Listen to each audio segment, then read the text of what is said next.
Hello student, ninth class की video में आज हम टाइप्स ऑफ प्योर सब्सटेंस पढ़ेंगे। लास्ट वीडियो में हम फिजिकल एंड केमिकल चेंजेस पढ़ चुके हैं, वाटर प्योरिफिकेशन सिस्टम पढ़ चुके हैं, separation of substance by different methods पढ़ चुके हैं और यहाँ तक ये हमारा चैप्टर पूरा कंप्लीट हो चुका है। कोलॉइड सॉल्यूशन, सॉल, ये सब हम पढ़ चुके हैं, suspension, even concentration of solution. Next जो है, what are the types of pure substance. Chemical composition के बेस पे हम सब्सटेंस को क्लासिफाई कर सकते हैं एलिमेंट और कंपाउंड के अंदर, एलिमेंट और कंपाउंड। सबसे पहले हम एलिमेंट पढ़ेंगे। एलिमेंट्स क्या होते हैं? रॉबर्ट बॉयल एक फर्स्ट साइंटिस्ट था जिसने एलिमेंट टर्म को यूज़ किया था सबसे पहले, रॉबर्ट बॉयल। और उसने यूज़ कब किया था इस टर्म को? 1661 में। फिर उसके बाद एंटोन लॉरेंट था, 1743 में उसने क्या किया था? एस्टैब्लिश किया था एक यूज़फुल डेफिनेशन एलिमेंट की। रॉबर्ट बॉयल ने जस्ट एलिमेंट को यूज़ किया, इस एलिमेंट टर्म को यूज़ किया, बट एंटोनी ने क्या किया? उसने एलिमेंट की डेफिनेशन दी। एलिमेंट की डेफिनेशन क्या होती है? What is element? Define an element. He define an element as basic form of matter that cannot be broken down into simpler substance by chemical reaction। मतलब element is the smallest particle that cannot be broken down into more smallest substance or more simple substance by chemical reaction। एक ऐसा basic form of matter जिसको हम और ज़्यादा तोड़ नहीं सकते, चाहे हम उसमें केमिकल रिएक्शन भी करा लें, बट हम उसको और सिंपल नहीं बना सकते। वो ऑलरेडी इतना सिंपल और इतना स्मॉलेस्ट सब्सटेंस ऑलरेडी होता है। अब एलिमेंट्स जो है हम उनको 3 टाइप में डिवाइड कर सकते हैं। Elements can be normally divide into metal, non metal and metalloids. सबसे पहले हम मेटल पढ़ेंगे, नॉन मेटल, मेटलॉइड्स। इनकी प्रॉपर्टीज़, इनके सब आगे केमिकल प्रॉपर्टीज़, फिजिकल प्रॉपर्टीज़ हम 10th क्लास में पढ़ेंगे। बट मेटल्स की जो कुछ थोड़ी बहुत प्रॉपर्टीज़ होती हैं जो ये शो करती हैं, नॉन मेटल की कुछ प्रॉपर्टीज़, मेटलॉइड की कुछ प्रॉपर्टी, वो हम सेम क्लास में ही पढ़ लेंगे। मेटल्स क्या करती हैं? कुछ प्रॉपर्टी शो करती हैं और वो प्रॉपर्टी क्या है? They have a lustre. Lustre means shining object. मतलब जो मेटल्स होती हैं वो शाइनी ऑब्जेक्ट्स होती हैं और हमेशा शाइन करती हैं।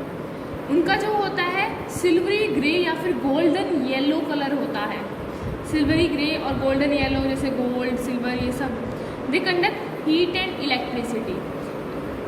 मेटल्स हमेशा heat as well as electricity दोनों को कंडक्ट करती हैं। They are ductile. Ductile means होता है एक डक्टिलिटी प्रॉपर्टी होती है, और वो डक्टिलिटी प्रॉपर्टी क्या होती है?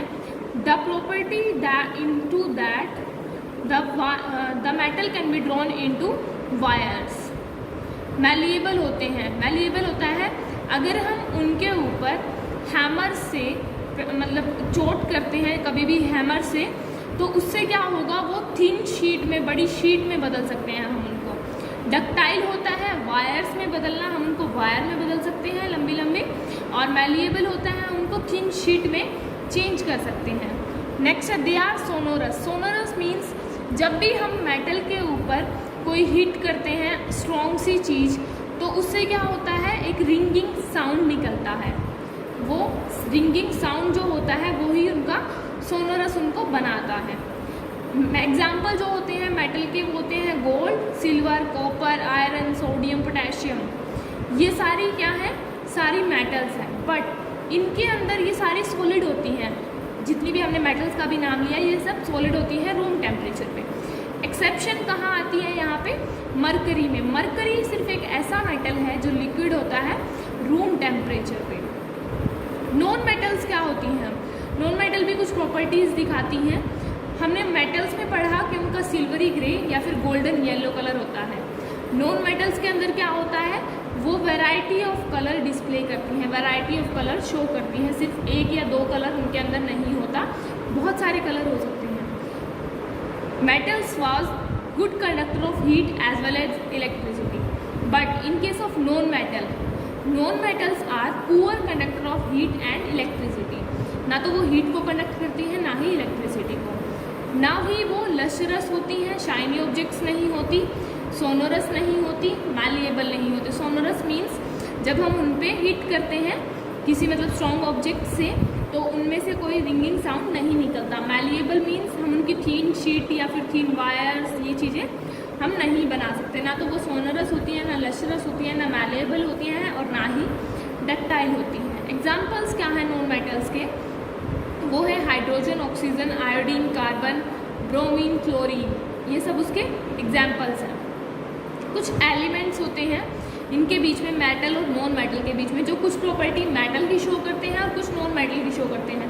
ना तो वो प्रॉपरली मेटल होते हैं और ना ही नॉन मेटल होते हैं। जो मेटल और नॉन मेटल के बीच की प्रॉपर्टी शो करते हैं, इंटरमीडिएट प्रॉपर्टी शो करते हैं, that type of elements are known as metalloid. जो एग्जाम्पल होते हैं मेटलॉइड के वो होते हैं बोरोन, सिलिकॉन और जर्मेनियम। इस टाइम पे जो एलिमेंट जितने प्रेजेंट हैं वो है मोर देन 100। इस टाइम पे हम जितने एलिमेंट्स को जानते हैं मोर देन 100 एलिमेंट्स हैं।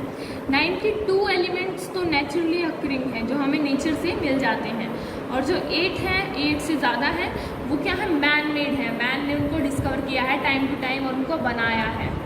मेजॉरिटी है जितने भी एलिमेंट्स की वो सॉलिड है। Majority of elements are solid, rest of the elements are in liquid और in gas state. 11 element are gases state at room temperature, 2 elements are liquid at room temperature. Mercury and bromine क्या है? Liquid होते हैं room temperature पे। 11 element gas होते हैं room temperature पे। जो एलिमेंट्स हैं गैलियम और सीजियम जैसे, ये लिक्विड बन जाते हैं कब? जब रूम टेम्परेचर से ऊपर इनको थोड़ा सा लेके जाए, स्लाइडली थोड़ा सा, तो ये क्या बन जाते हैं? ये भी लिक्विड बन जाते हैं। नेक्स्ट है 2.5.2 कंपाउंड्स। कंपाउंड्स क्या होते हैं? A compound is a substance composed of 2 or more elements. जितने भी कंपाउंड होते हैं वो क्या होते हैं? कंपोज होते हैं 2 या 2 से ज़्यादा एलिमेंट को मिला के। केमिकली हम उनको कंबाइन कर सकते हैं एक दूसरे के साथ एक फिक्स प्रोपोर्शन में। अगर हम एक फिक्स प्रोपोर्शन की बात करें तो हम उनको केमिकली कंबाइन करके भी लिख सकते हैं। आगे कंपाउंड्स क्या है? What do we get when 2 or more elements are compound? हमें क्या मिलता है जब हम 2 या 2 से ज़्यादा एलिमेंट्स को कंबाइन करते हैं? हमें कंपाउंड मिल जाता है। What is a compound? A compound is a substance composed of 2 or more elements chemically combined with one another in a fixed proportion. उनका प्रोपोर्शन हमेशा फिक्स रहता है और उनको हम केमिकली कंबाइन कर देते हैं। Next page, page number 26, difference between mixture and compound. Mixture और कंपाउंड में क्या डिफरेंस होता है? मिक्सचर जो होते हैं, एलिमेंट्स और कंपाउंड जस्ट मिक्स हो जाते हैं कोई भी मिक्सचर बनाने के लिए, और कोई नया कंपाउंड नहीं बनता। सिर्फ एलिमेंट्स या कंपाउंड है वो मिक्स हो जाते हैं और कंपाउंड वही सेम रहता है। कंपाउंड्स में क्या होता है? एलिमेंट्स और मिक्सचर जो भी हैं, जो मिक्सचर बनाते हैं एलिमेंट्स मिलके, उससे एक नया कंपाउंड बनता है हमेशा। मिक्सचर का कंपोजिशन वेरी कर सकता है, 3/4, 4/3 ऐसे वेरी कर सकता है। कंपोजिशन जो होता है कंपाउंड्स का वो हमेशा फिक्स रहता है। मिक्सचर के जो कांस्टेंट सब्सटेंस है वो ऐसे ही show the property of constant substance, और इसमें नई सब्सटेंस की वाली प्रॉपर्टी बनती है। इसकी प्रॉपर्टी पुरानी ही रहती है, जो एलिमेंट की प्रॉपर्टी है वही प्रॉपर्टी रहेंगी, इसमें प्रॉपर्टीज़ नई आ जाएंगी। इसको हम इजीली अलग कर सकते हैं फिजिकल मेथड से, इसको हम केमिकल या फिर इलेक्ट्रोकेमिकल रिएक्शन से ही अलग कर सकते हैं। फिजिकल मेथड से हम कंपाउंड्स को अलग नहीं कर सकते। आगे हमारा यहाँ पे एक एक्टिविटी है, आपको 4 ग्रुप में डिवाइड करना है क्लास को। पहले ग्रुप को क्या करना है? Mix and crush iron filling and sulphur powder. Iron filings और सल्फर पाउडर को मिक्स करना है और क्रश करना है। जो गैस जो ऑब्टेन होगी ग्रुप 1 से वो होगी हाइड्रोजन। हाइड्रोजन क्या होती है? कलरलेस गैस होती है, ऑडरलेस और कंबस्टिबल। इसको कंबशन के लिए नहीं ले जाया जा सकता टेस्ट के लिए, क्योंकि जो ये होती है हाईली फ्लेमेबल होती है और बहुत जल्दी जल सकती है। नेक्स्ट है आपको मिक्स करना है और क्रश करना है आयरन फिलिंग और सल्फर पाउडर को। उसके बाद उसको हीट भी करना है। यहाँ पे हमें हाइड्रोजन मिला, यहाँ पे हमें क्या करना है? करना है, उसको हीट भी करना है उस मिक्सचर को। तो हमें यहाँ पे मिलेगा हाइड्रोजन सल्फाइड, ग्रुप 2 को मिलेगा हाइड्रोजन सल्फाइड। जो हाइड्रोजन सल्फाइड होती है ये कलरलेस गैस होती है और इसमें से ऐसी स्मेल आती है जैसे रोटन एग्स में से आती है। आगे है आपका मैटर, जो हमने पढ़ा है मैटर से लेके अब तक शुरू से लेके। मैटर को 2 टाइप में डिवाइड करते हैं, pure substance and mixture. Pure को भी 2 में और मिक्सचर को भी 2 में। प्योर होते हैं एलिमेंट और कंपाउंड। मिक्सचर हमने पढ़े थे होमोजीनियस, हेट्रोजीनियस। होमोजीनियस की यूनिफॉर्म कंपोजिशन होती है, हेट्रोजीनियस की नॉन यूनिफॉर्म। होमोजीनियस के एग्जाम्पल होते हैं sugar in water, salt in water, sulphur in carbon disulphide. Heterogeneous के एग्जाम्पल होते हैं sand and salt, sugar and salt. Elements को ब्रोकन नहीं, हम तोड़ नहीं सकते। कंपाउंड को हम फिक्स कंपोजिशन होता है, इसको तोड़ सकते हैं और भी ज़्यादा। इसके एग्जाम्पल होते हैं copper, oxygen, iron, hydrogen, mercury. इसके एग्जाम्पल होते हैं वाटर, मीथेन, शुगर, सॉल्ट। अब what you have learn from this chapter, a mixture contains more than one substance mixed in any proportion. किसी भी प्रपोर्शन में जब हम उनको मिक्स करते हैं। Mixture can be separated into pure substance using appropriate separation technique. इनको अलग कर सकते हैं एप्रोप्रिएट सेपरेशन टेक्निक को लेके। सॉल्यूशन जो होता है होमोजीनियस मिक्सचर होता है 2 या 2 से ज़्यादा सब्सटेंस का। सॉल्यूशन में जो मेजर कंपोनेंट होता है वो सॉल्वेंट होता है और जो माइनर होता है वो सॉल्यूट होता है। कंसंट्रेशन ऑफ सॉल्यूशन जो होती है वो किस पे डिपेंड करती है, amount of solute present per unit volume. Material जो सॉल्वेंट में इनसॉल्युबल होते हैं और वो जो विजिबल होते हैं नेक्ड आई से, वो सस्पेंशन बनाते हैं। सस्पेंशन क्या होता है, एक हेट्रोजीनियस मिक्सचर होता है। कॉलॉइड्स भी हेट्रोजीनियस मिक्सचर होते हैं जिनमें पार्टिकल्स का साइज होता है बहुत ही स्मॉल होता है, बट लाइट को ज़रूर वो स्कैटर कर सकते हैं। प्योर सब्सटेंस 2 टाइप के हो सकते हैं, elements as well as compound. Element को हम तोड़ नहीं सकते और जो कंपाउंड होता है उसको हम 2 या 2 से ज़्यादा डिफरेंट टाइप ऑफ एलिमेंट में तोड़ सकते हैं।